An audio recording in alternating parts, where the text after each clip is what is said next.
పహల్గామ్ ఉగ్రదాడికి భారత్ ప్రతీకారం తీర్చుకుంటోంది. ఆపరేషన్ సింధూర్కు శ్రీకారం చుట్టింది ఇండియన్ ఆర్మీ. పీఓకేలో ఉగ్ర స్థావరాలపై భారత సైన్యం మెరుపు దాడులు చేసింది. మొత్తం 9 ఉగ్ర శిబిరాలపై భారత దళాలు దాడి చేసి ధ్వంసం చేశాయి. పాకిస్తాన్లోని ఉగ్ర స్థావరాలపై మంగళవారం అర్ధరాత్రి దాటిన తర్వాత భారత సైన్యం మెరుపు దాడులు చేసింది. పీఓకేతో పాటు పాకిస్తాన్లోని ఉగ్ర మౌలిక సదుపాయాలను ధ్వంసం చేశాయి. ఖచ్చితమైన సమాచారంతో ఉగ్ర స్థావరాలను మన ఆర్మీ టార్గెట్ చేసింది. దాడులకు సంబంధించిన పూర్తి సమాచారాన్ని త్వరలో వెల్లడిస్తామని తెలిపింది రక్షణ శాఖ. పహల్గామ్ ఉగ్రదాడికి భారత్ ప్రతీకారం తీర్చుకుంటోంది. ఆపరేషన్ సింధూర్కు శ్రీకారం చుట్టింది ఇండియన్ ఆర్మీ. పీఓకేలో ఉగ్ర స్థావరాలపై భారత సైన్యం మెరుపు దాడులు చేసింది. మొత్తం 9 ఉగ్ర శిబిరాలపై భారత దళాలు దాడి చేసి ధ్వంసం చేశాయి. పాకిస్తాన్లోని ఉగ్ర స్థావరాలపై మంగళవారం అర్ధరాత్రి దాటిన తర్వాత భారత సైన్యం మెరుపు దాడులు చేసింది. పీఓకేతో పాటు పాకిస్తాన్లోని ఉగ్ర మౌలిక సదుపాయాలను ధ్వంసం చేశాయి. ఖచ్చితమైన సమాచారంతో ఉగ్ర స్థావరాలను మన ఆర్మీ టార్గెట్ చేసింది. దాడులకు సంబంధించిన పూర్తి సమాచారాన్ని త్వరలో వెల్లడిస్తామని తెలిపింది రక్షణ శాఖ.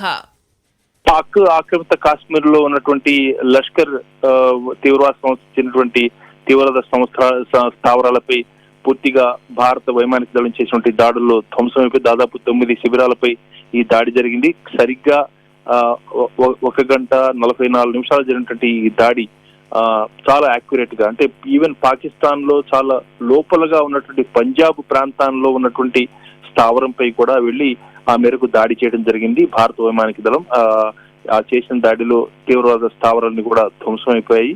చాలా స్పష్టంగా ఖచ్చితమైనటువంటి లక్ష్యంతో చేసినటువంటి ఈ దాడులు సఫలీకృతమయ్యాయి.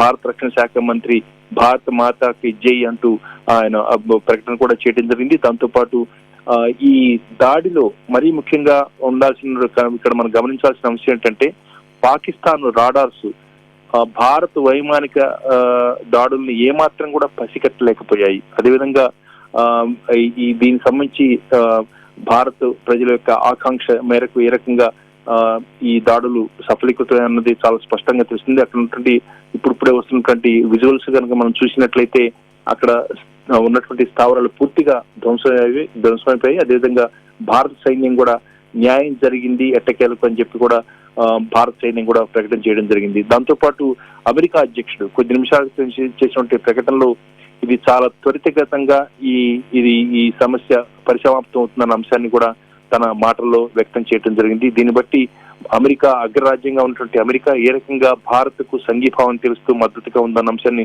చాలా స్పష్టంగా తెలుస్తుంది.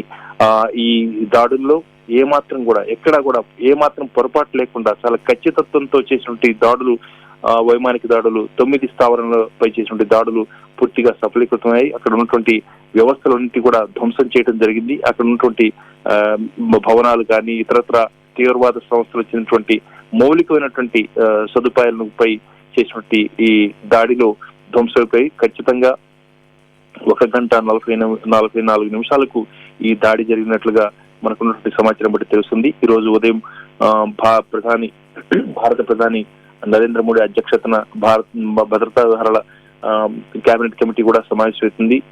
ఉన్నటువంటి పరిస్థితిని సమీక్షించి ఇతరత్ర మరలా ఏ రకంగా కార్యాచరణ ఉండాలనే అంశంపై కూడా ఒక నిర్ణయం కూడా తీసుకునే అవకాశం తెలుస్తుంది. అనేక సందర్భాల్లో పాక్ చేసినటువంటి ఈ కాల్పుల విరమణ ఒప్పందాన్ని ఏ రకంగా ఉల్లంఘించిందన్న అంశాన్ని భారత ప్రభుత్వం ప్రపంచ దేశాలకు తెలియజేయడం జరిగింది. అదేవిధంగా అనేక మార్గాల ద్వారా పాకిస్తాన్ ని కట్టడి చేసేందుకు ప్రయత్నం చేసింది. ఇటు దౌత్యపరంగా అదేవిధంగా సింధు నదీ జలాల వినియోగంలో ఏమాత్రం కూడా ఆ ఒప్పందాన్ని రద్దు చేయడంతో పాకిస్తాన్ ఉక్కిరిబిక్కిరి అయ్యేటట్టుగా చేసింది. ఆ మేరకు భారత్ తీసుకున్నటువంటి చర్యలు సఫలీకృతమయ్యాయి. అక్కడ ఉంటే పాకిస్తాన్ ప్రజలు కూడా సగటు పాకిస్తాన్ పౌరుడు కూడా పహల్గామ్ లో జరిగినటువంటి ఉగ్రదాడిని బాహాటంగా చెప్పకపోయినప్పటికీ కూడా అక్కడ దాన్ని ఆక్షేపించారు. జరిగిన దాడిని దాదాపు అందరూ కూడా దాన్ని అభ్యంతరం వ్యక్తం చేశారు. ఆ మేరకు భారత్ ప్రజల యొక్క ఆకాంక్ష మేరకు ప్రతీకారం తీర్చుకోవాలి, ప్రతి దాడి జరగాలి అని ఏ రకంగా భారత ప్రజలు ఆశించారు ఆ మేరకు ఈ దాడులు జరిగాయి. పాకిస్తాన్ ఆక్రమిత కాశ్మీర్ లో ఉన్నటువంటి ఈ తీవ్రవాద స్థావరాలపై చేసినటువంటి దాడి పూర్తిగా సఫలీకృతమైంది. అక్కడ లష్కర్ ఏ తోయిబా చెందినటువంటి అక్కడ మసీదు కూడా ఉంది. ఆ మసీదు కూడా ధ్వంసమైనట్టుగా తెలుస్తుంది. ఈ దాడుల్లో అక్కడ చేసినటువంటి దాడుల్లో తీవ్రవాద సంస్థకు చెందినటువంటి మౌలికటువంటి సదుపాయాలు, భవనాలు అన్ని కూడా ధ్వంసమయ్యాయి. ఇవన్నీ కూడా ముందుగానే ఎంచుకొని మొత్తం ఏ రకంగా దీన్ని దాడి చేయాలని చెప్పి ఒక కార్యాచరణ రూపొందించుకోవడం జరిగింది. ఈ దాడిలో ప్రస్తుతం మనకున్నట్టు సమాచారం ప్రకారం 12 మంది తీవ్రవాదులు చనిపోయినట్టుగా తెలుస్తుంది. దాంతోపాటు 55 మంది గాయపడినట్టుగా కూడా మనకు ప్రస్తుతం వస్తున్నటువంటి సమాచారం బట్టి తెలుస్తుంది. అదేవిధంగా సరిహద్దు ప్రాంతాల్లో పాకిస్తాన్ ఇప్పటికే చేస్తున్నటువంటి చర్యలకు, అదేవిధంగా కాల్పులకు ప్రతి కాల్పులు కూడా భారత సైన్యం చేసింది. ఒకవైపున భారత సైన్యం, అదేవిధంగా మరోవైపున భారత వైమానిక దళం కూడా చాలా